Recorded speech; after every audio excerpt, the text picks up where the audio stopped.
할렐루야. 12월 22일 수요일입니다. 욥기 38장 22절부터 38절까지 말씀을 읽고 은혜 나누도록 하겠습니다. 네가 눈 곳간에 들어갔었느냐? 우박창고를 보았느냐? 내가 환난 때와 교전과 전쟁의 날을 위하여 이것을 남겨두었노라. 광명이 어느 길로 뻗치며 동풍이 어느 길로 땅에 흩어지느냐? 누가 홍수를 위하여 물길을 터 주었으며 우레와 번갯길을 내어 주었느냐? 누가 사람 없는 땅에 사람 없는 광야에 비를 내리며 황무하고 황폐한 토지를 흡족하게 하여 연한 풀이 돋아나게 하였느냐? 비에게 아비가 있느냐? 이슬방울은 누가 낳았느냐? 얼음은 누구의 태에서 났느냐? 공중의 서리는 누가 낳았느냐? 물은 돌같이 굳어지고 깊은 바다의 수면은 얼어붙느니라. 네가 묘성을 메어 묶을 수 있으며 삼성의 띠를 풀 수 있겠느냐? 너는 별자리들을 각각 제때에 이끌어낼 수 있으며 북두성을 다른 별들에게로 이끌어 갈 수 있겠느냐? 네가 하늘의 궤도를 아느냐? 하늘로 하여금 그 법칙을 땅에 베풀게 하겠느냐? 네가 목소리를 구름에까지 높여 넘치는 물이 네게 덮이게 하겠느냐? 네가 번개를 보내어 가게 하되 번개가 네게 우리가 여기 있나이다 하게 하겠느냐? 가슴속에 지혜는 누가 준 것이냐? 수탈객에 슬기를 준 자가 누구냐? 누가 지혜로 구름의 수를 세겠느냐? 누가 하늘의 물주머니를 기울이겠느냐? 티끌이 덩어리를 이루며 흙덩이가 서로 붙게 하겠느냐? 아멘. 계속해서 하나님께서 말씀하시는 그 말씀들이 이어지고 있습니다. 하나님께서 등장하셔서 지금 계속해서 말씀하고 계십니다. 하나님의 말씀하시는 형식은 지난 시간과 마찬가지로 질문 형식입니다. 문제는 무엇이냐? 욥이 한마디도 대답을 못하고 있습니다. 계속해서 욥에게 대답을 촉구하십니다. 네가 이런 것들을 보았느냐? 이것을 아느냐? 이렇게 할 수 있겠느냐? 물어보십니다. 욥은 대답을 하지 못합니다. 문학적으로 이런 의문문을 수사 의문문이라고 합니다. 정말 궁금해서 답을 알지 못해서 알고 싶어서 물어보는 것이 아니라 이미 정해진 답에 대하여 의문문 형식으로 표현함으로 해서 더 그 의미를 강조하는 것이죠. 하나님께서 물어보시는 질문에 대한 답은 네가 아느냐? 모릅니다. 네가 보았느냐? 본 적 없습니다. 네가 할 수 있겠느냐? 할 수 없습니다. 부정적인 답이 이미 정해져 있는 것입니다. 그렇기 때문에 질문에 따라서 번번이 대답을 이어나가지 못하고 한마디도 대답을 하지 못하고 어쩌면 욥은 몸을 구부리고 머리를 숙이고 하나님 앞에 고개를 들어도 된다고 하셔도 도저히 민망해서 부끄러워서 죄송해서 고개를 들지 못하는 그런 자세였을 것 같습니다. 하나님께서 하셨던 말씀들을 한번 살펴보겠습니다. 오늘 말씀에는 특징적으로 하나님께서 날씨와 관계된 것에 대한 말씀들을 하십니다. 날씨는 생명체가 살아가는데 너무나 많은 영향을 줍니다. 생명체가 살아갈 때는 어떤 것이 좋으냐? 좋은 날씨가 좋습니다. 너무 더운 것도 안 좋고 너무 추운 것도 안 좋습니다. 너무 밝아도 너무 어두워도 너무 비가 많이 와도 너무 비가 안 와도 바람이 너무 많이 불어도 너무 안 불어도 좋지 않습니다. 적당한 게 좋죠. 적당한 온도가 일정하게 계속 지속되는 것보다는 조금 따뜻해졌다가 추워졌다가 조금 밝아졌다가 어두워졌다가 비가 한동안 계속 내리다가 또 조금 가물었다가 이런 것들이 반복되는 것이 생명체들이 살아가는 데는 더 좋은 환경입니다. 그러기 위해서는 날씨가 일정하면 안 되죠. 날씨에 어떤 변화가 생겨야 됩니다. 그 날씨를 주관하고 날씨의 변화를 일으키시는 분이 누구냐? 욥 너냐? 아니죠. 하나님이시죠. 하나님께서 날씨에 조화를 부리는 이유가 무엇입니까? 생명을 가능하게 하기 위해서 그러죠. 하나님께서 애초에 어두움 가운데 빛을 창조하시고 무질서 가운데 질서를 창조하신 까닭이 무엇입니까? 없음에서 공간을 만드시고 시간을 만드신 이유가 무엇입니까? 그 속에 생명이 꿈틀대게 하기 위함이십니다. 단순히 시간과 공간이 만들어진 것으로 생명을 지속하는 데에는 아직 부족한 것이 많습니다. 식물이 살아가는 데에만도 빛이 필요하고 물이 필요합니다. 또 적당한 온도가 필요합니다. 식물의 종류에 따라서 흙이 필요합니다. 단순히 물만 가지고는 부족합니다. 다양한 영양분이 필요합니다. 그렇게 해서 식물이 자라면 그 식물을 먹는 동물이 살 수가 있는 것입니다. 그렇게 해서 여러 가지 생태계가 건강하게 유지될 수 있고, 그래서 이 자연 만물은 아름답게 건강하게, 그리고 그 모든 것들은 결국 최종적으로 하나님께서 만드신 인간이 살아가기에 적당한 환경이 되는 것이죠. 인간을 만들기 전에 먼저 만들어 두셨던 그 모든 것들로 인간은 편안하게 잘 살 수 있는 것입니다.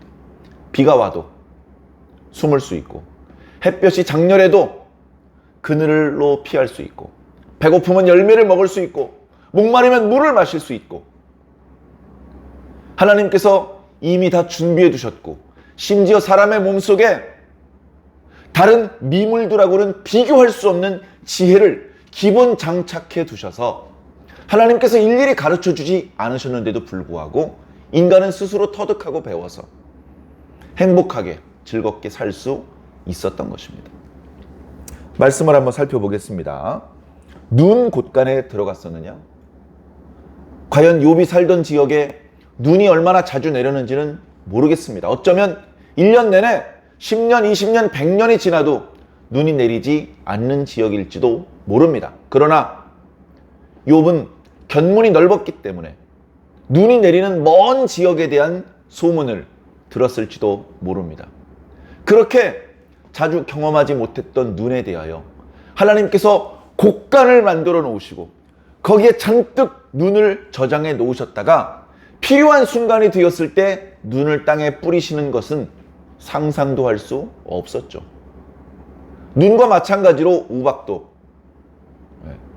욥이 살고 있던 지역에는 매우 희귀한 기상현상이었을 것입니다. 저 높은 곳에서 우박이 만약에 땅에 떨어지려고 한다 하더라도 대체로 더운 지역이었기 때문에, 그리고 건조한 지역이었기 때문에 떨어지면서 녹습니다. 떨어지면서 녹고 증발해 버립니다.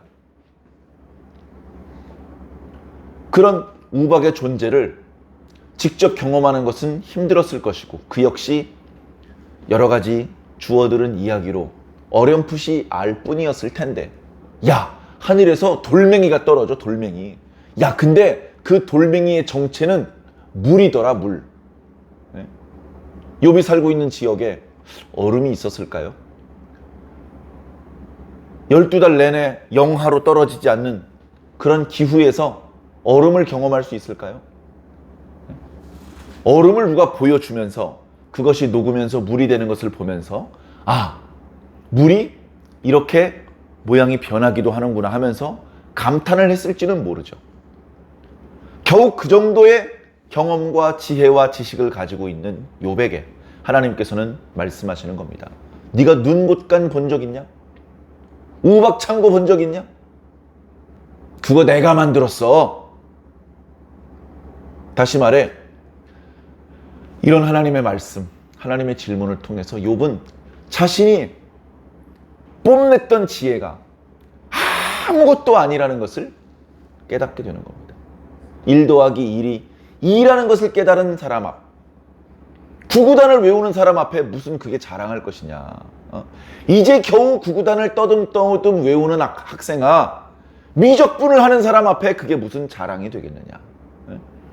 네가 우박이라는 단어를 니네 동네 사람들은 모르는데 넌 알고 있다고 그걸 그렇게 자랑 삼고 그거 안다고 어깨에 힘주고 다녔지. 네가 가지고 있는 지식이 어느 정도 수준인지 느껴라 좀. 그렇게 하나님께서는 욥하고는 비교도 안 되는 지혜와 능력을 가지고 계시고 그 능력을 결국 세상의 질서와 생명을 위해서 사용하신다는 것을 또한 간접적으로 말씀해주고 있는 것이죠.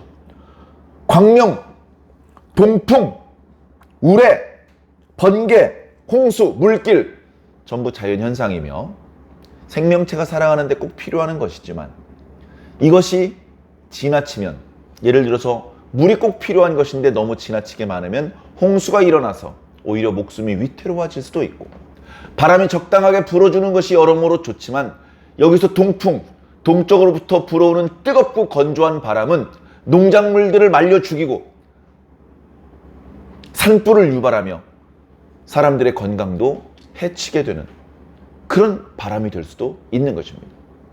하나님께서는 이런 기상현상으로 생명체들을 먹여 살리고 복을 주시는 것이죠. 그리고 때로는 그런 기상현상을 통해서 악인을 징벌하실 때 쓰기도 하십니다. 23절에 보니까 눈 그리고 우박들은 내가 환난 때와 교전과 전쟁의 날을 위하여 남겨두었다. 이게 무슨 말인지 어쩌면 이해를 못했을 겁니다. 우박이 뭔지도 겨우 아는 사람이 그 우박을 그렇게까지 많이 창고에 보관해 놓으신 목적이 전쟁의 날에 쓰려고 그러셨다. 무슨 소린지 알 수가 없죠. 그러나 우리는 알고 있습니다. 여호수아가 전쟁을 할 때 하나님께서 우박을 하늘에서 던져주셔서 그 우박에 맞아 죽은 사람의 숫자가 칼에 맞아 죽은 사람의 숫자보다 더 많았다라고 여호수아서에서 기록한 것을 보면서 야, 하나님께서는 이스라엘 군대를 돕기 위해서 자연현상까지 동원하시는구나. 바로 욥기 38장 23절의 말씀이 그대로 이루어지는 그런 장면도 있었죠. 자, 그렇게 하나님께서는 능력과 지혜가 탁월하신 분입니다. 26절에는 이런 표현의 말씀도 있습니다. 누가 사람 없는 땅에, 사람 없는 광야에 비를 내렸느냐? 누구겠습니까? 하나님이시죠. 인간은요, 아주 이기적인 동물입니다. 자기 중심적으로 생각을 합니다. 자기 중심적. 그리고 인간을 다른 만물보다 우월하다고 생각합니다. 심지어 백인이 흑인보다 우월하다고 생각하고 남자가 여자보다 우월하다고 생각하고 이런 그릇된 우월주의는 부작용을 만듭니다. 자, 그런데 그런 백인 우월주의, 남성 우월주의가 아니더라도 인간 우월주의가 있어요. 오늘날 그리스도인들도 이런 우월주의가 있을걸요. 하나님께서 인간과 다른 짐승들과는 차원이 다르게 만드셨어. 우리 인간은 만물의 영장이야. 우리 인간은 하나님의 모양과 형상으로 지음을 받았어. 그런 자부심이 있죠. 자존감이 있죠. 그런데 그것이 지나쳐서 우월감이 될 수도 있습니다. 하나님은 인간만 사랑하셔. 하나님은 인간만을 위해서 바람도 부시고 햇볕도 뜨게 하시고 인간을 위해서 다 모든 것이 존재하는 거야. 그런 생각을 할 수 있습니다. 그런 생각이 아주 틀리지 않을 수도 있습니다. 그러나 하나님께서는 인간만 사랑하시는 것은 아닙니다. 인간만 사랑하시는 것은 아닙니다. 하나님께서는 짐승도 사랑하십니다. 하나님께서는 움직이지 못하는 식물들도 사랑하십니다. 풀 한 폭이 없는 돌멩이 흙도 사랑하십니다. 하나님께서는 동물들을 위해서, 식물들을 위해서, 이 땅을 위해서도 비를 내리시는 분입니다. 인간 너만 사랑하는 게 아니야. 그런데 사람들은 인간만 하나님께서 사랑하신다. 인간 중에서도 의인만 사랑하신다. 우리 의인들 때문에 너희 악인들도 하나님께서 비를 주시는 은혜를 입는 거야. 우리 의인들 덕분인 줄 알아. 뭐 이런 생각을 하죠. 그런 생각을 가지고 있으면요, 요나서 말씀이 이해가 잘 안 됩니다. 요나서 말씀이 이해가 안 돼요. 그런 생각대로라면 하나님께서는 유다와 이스라엘만은 사랑하셔야 됩니다. 아수르 니누의 사람을 사랑하시면 안 되죠. 그런데 하나님께서는 본래 니누에 쏟으려시던 심판을 철회하셨습니다. 철회하신 이유는 그 땅에 살고 있는 사람들이 왕부터 모든 짐승들까지 하나님 앞에 철저히 회개했기 때문에 그렇습니다. 하나님께서 그 회개의 진심을 보시고 본래 돌이킬 수 없는 재앙을 그 성읍에 쏟으려고 하시다가 그 계획을 취소하셨습니다. 이해가 안 됐습니다. 하나님, 왜 취소하십니까? 저 할례 받지 못한 더러운 이방인들 죽여도 되잖아요. 심지어 저놈들은 우리 이스라엘을 얼마나 괴롭힌 놈들인지 아십니까? 그런데 하나님께서 그렇게 빨리 예정대로 심판을 쏟아달라고 하나님 앞에 항의하는 요나에게 말씀하십니다. 요나야, 저 니느웨 성에 얼마나 많은 사람들이 살고 있는지 아느냐? 그리고 얼마나 많은 짐승들이 살고 있는지 아느냐? 내가 어떻게 그들이 회개하고 있는데 그들을 불쌍히 여기지 않을 수 있겠느냐? 이렇게 말씀하십니다. 이해가 안 되는 거죠. 하나님께서 유다 백성이나 불쌍히 여겨주시는 거지 니느웨 백성들까지 불쌍히 여겨? 그리고 사람뿐 아니라 짐승들까지 불쌍히 여겨주신다고? 이해가 안 되는 겁니다. 뭔가 기록에 오류가 있었던 것 같고 이방의 문화가 섞인 것 같고 쓸데없는 소리 할 것이 없죠. 하나님께서는 사람만 사랑하시는 것이 아닙니다. 유다 백성들만, 의인만 사랑하시는 것이 아닙니다. 악인의 멸망인들 어찌 내가 기뻐하랴? 하나님의 본심을 어리석은 생각으로 오해하지 않으시기를 부탁을 드립니다. 하나님께서는 그렇게 일을 하십니다. 그래서 황무지에도 흡족한 비를 주시고 연한 풀이 돋아나게 하시죠. 이건 사람이 할 수 없습니다. 욥이 흉내도 낼 수 없는 것이죠. 비, 이슬방울, 얼음, 공중의 서리, 이건 누가 낳은 게 아니고요. 하나님께서 만드신 거예요. 하나님께서 자유자재로, 이거 다 물이잖아요. 생명의 존재를 위해서, 생명이 지속되게 하기 위해서 하나님께서 물을 공급해 주셔야 됩니다. 물을 공급해 주셔야 되는데 상황에 따라서 다양한 형태로 공급해 주셔요. 아침에는 이슬로, 어떤 때는 안개로, 겨울이 되면 서리로, 다양한 형태로 하나님께서 생명들을 위해서 물을 공급해 주십니다. 자, 그 다음에 31절에 보니까 네가 묘송을 하늘에 매달아 놓을 수 있느냐? 삼성의 띠, 삼성은 별 3개가 나란히 서 있는 그런 별인데 그걸 멀리서 보면 띠처럼 보이죠. 그 띠를 풀 수 있겠느냐? 자, 이거 이제 오늘날 표현으로 하자면 이런 겁니다. 묘성은 북두칠성이죠. 삼성은 오리온입니다. 오늘날도 오리온 별자리를 보면 커다란 사각형 가운데 3개의 별이 보입니다. 성능이 좋은 망원경으로 보면 3개가 아닌데 어쨌든 육안으로는 3개가 보입니다. 그래서 그 별을 옛날로부터 삼성이라고 불렀습니다. 삼성, 오리온, 묘성, 북두칠성. 그리고 이 북두칠성이 포함되고 있는 이 북두성이라고 하는 별자리는 큰 공자리죠. 역시 북쪽에 있는 별자리들입니다. 삼성은 남쪽에 있는 별자리고 어쨌든 그 하늘의 별을 매달아 놓으시고 그것이 무작위로 그냥 떠 있는 것이 아니고 그것들이 하나님께서 만들어 놓으신 질서에 따라서 움직입니다. 운행을 하죠. 어느 계절에는 북두칠성이 머리 위에 있는데 어느 계절에는 땅에 있습니다. 계절에 따라서 바뀌는 것이죠. 다시 말해서 하나님께서는 별들을 만드셨을 뿐 아니라 그 하늘의 질서를 창조하신 분이다. 하늘의 질서를 창조하셨다는 뜻은 다르게 표현하면 시간의 질서를 창조하셨다. 시간의 질서를 창조하셨기 때문에 그냥 무의미하고 무덤덤한 시간이 흘러가는 것이 아니라 낮이 되기도 했다, 밤이 되기도 했다, 여름이 되기도 했다, 겨울이 되기도 했다 만드신다는 것입니다. 그런 시간의 변화는 반드시 필요해요.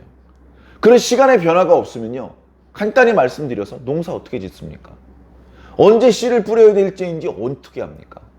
그냥 1년 내내 똑같은 온도, 똑같은 강우량, 똑같은 햇빛, 그게 더 농사를 더 잘 지을 수 있을 것 같죠. 땅도요, 쉬어가면서 일을 해야 돼요. 지력이라는 게 있습니다. 지력. 계속해서 씨를 뿌려서 양분을 뽑아가기만 하면 땅이 힘을 잃어가지고 이제는 씨를 뿌려도 열매를 제대로 맺지 못하게 만들어요. 비료 퍼부으면 되지 않냐고요? 인간의 욕심 때문에 비료가 개발되었지만 그건 오히려 땅을 더 망치는, 그렇게 지혜롭지 못한 방법입니다. 더 좋은 방법은 땅을 그냥 쉬어주면 됩니다. 땅을 향해서 아무것도 안 해도 그냥 내버려 두기만 하면 비료를 퍼 부은 것보다 더 비옥한 땅이 되는 것이 하나님의 원리입니다. 그래서 이스라엘 백성들에게도 6년 동안 경작을 했으면 7번째 해에는 경작을 하지 말아라. 왜? 땅이 안식해야 되니까. 안식년. 안식년. 이스라엘 백성들이요, 안식년의 규례를 지키지 않았어요. 이스라엘 백성들이 가나안 땅에 살 거의 1000년의 기간 동안 안식년을 지키지 않아서요, 땅이 피폐해졌습니다. 걸음기가 없어졌어요. 거기 살고 있는 인간은 하나님을 향한 신앙기가 없어졌어요. 그래 어떻게 됐습니까? 하나님을 저버린 하나님의 백성들 다 죽게 하시고 그 언약의 땅 밖으로 끌려 나가게 만드셨습니다. 다 끌려 나가고 비로소 그 땅이 안식했습니다. 70년 동안. 그렇게 만드신 것은 하나님의 섭리입니다. 하나님께서 그렇게 하늘의 질서를 세우신 거예요. 하늘의 질서. 하늘의 질서를 땅에다 베푸는 능력은 사람에게 없습니다. 욥, 너 할 수 있냐? 대답은 못합니다입니다. 그런데 하나님께서는 그걸 하십니다. 시시콜콜 땅에 있는 씨앗 하나하나를 하나님께서 일일이 심으시는 것이 아니고 하늘의 질서를 주관하셔서 하늘을 통해서 땅을 다스리는 겁니다. 땅은 하늘로부터 자유롭지 못합니다. 땅은 하늘을 피하여 도망갈 수가 없습니다. 잠시도 중단됨이 없이 땅은 하늘의 영향을 받습니다. 하늘의 다스림을 받습니다.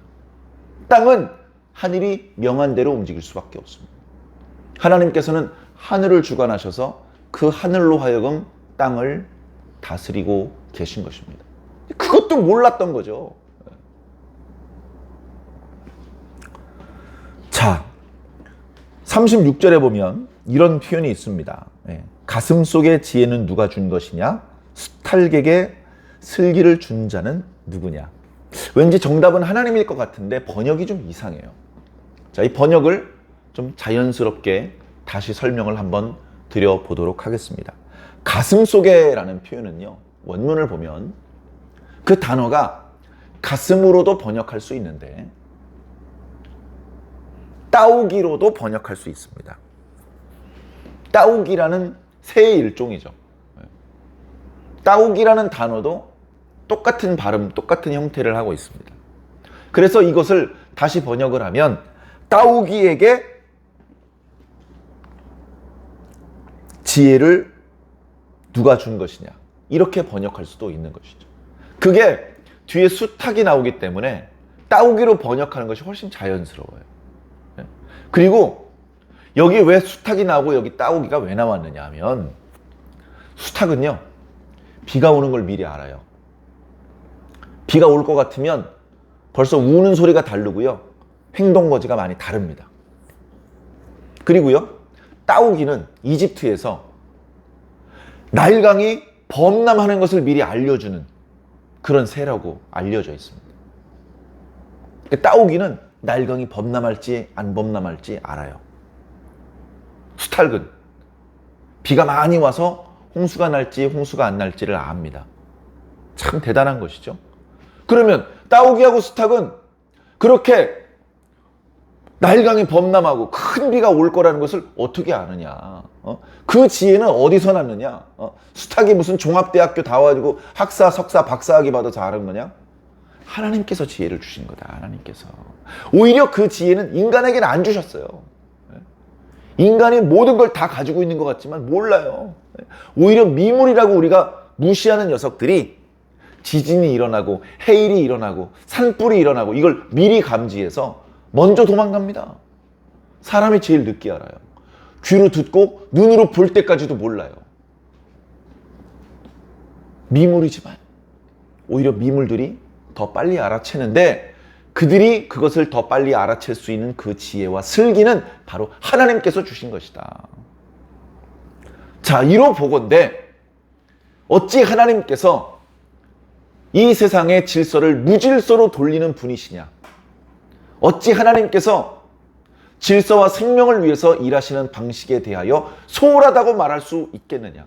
그동안 욥이 했던 말들이 얼마나 무지하고 건방진 말들이었는지 하나님께서 분노를 참으시면서 조곤조곤 욥의 생각이 짧았음을 알려주시는 것입니다. 겸손해야 됩니다. 겸손해야 됩니다. 네? 여러분, 세상에 이런 말이 있어요. 무식하면 용감하단 말이 있습니다. 네? 무식하면 용감하다. 하룻강아지 범 무서운 줄 모른다. 모르니까 어떻습니까? 용감하게 호랑이 앞에서 멍멍 짖어댑니다. 근데 호랑이한테 한번 물려본 강아지는 어때요? 어흥 하면요, 꽁지 빠지게 도망갑니다. 하룻강아지는 범 무서운 줄 모르니까 무식하면 용감하다고 어흥 되는 거죠. 그런데 사실은 어떻게 해야 됩니까? 무식하면 겸손해야 됩니다. 무식하면 겸손해야 됩니다. 모르면 잠자코 있어야 됩니다. 모르면 배워야 됩니다. 모르면 들어야 됩니다.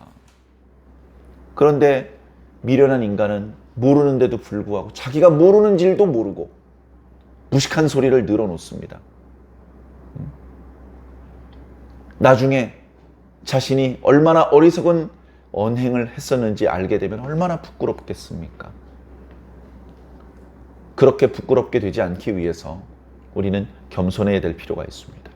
그리고 우리가 아직 다 알지 못하는 하나님의 사정, 하나님의 계획, 하나님의 생각, 하나님의 뜻, 그것을 깨닫기 위해서, 헤아리기 위해서 노력해야죠. 나의 어리석은 생각을 내려놓고 하나님의 생각을 나의 생각으로 받아들여야 됩니다. 그리고 그 뜻대로 사는 것이 가장 지혜로운, 가장 행복한, 가장 건강하게 사는 방법일 줄로 믿습니다. 이제 2021년도 열흘도 남지 않았습니다. 남겨진 기간이 무의미하게 흘러가지 않고 단 하루라도, 단 한 시간이라도 의미 있는 묵상을 하시면서 뭔가 마음의 그리고 믿음의 성장과 성숙을 이루시기를 주님 이름으로 간절히 축원합니다.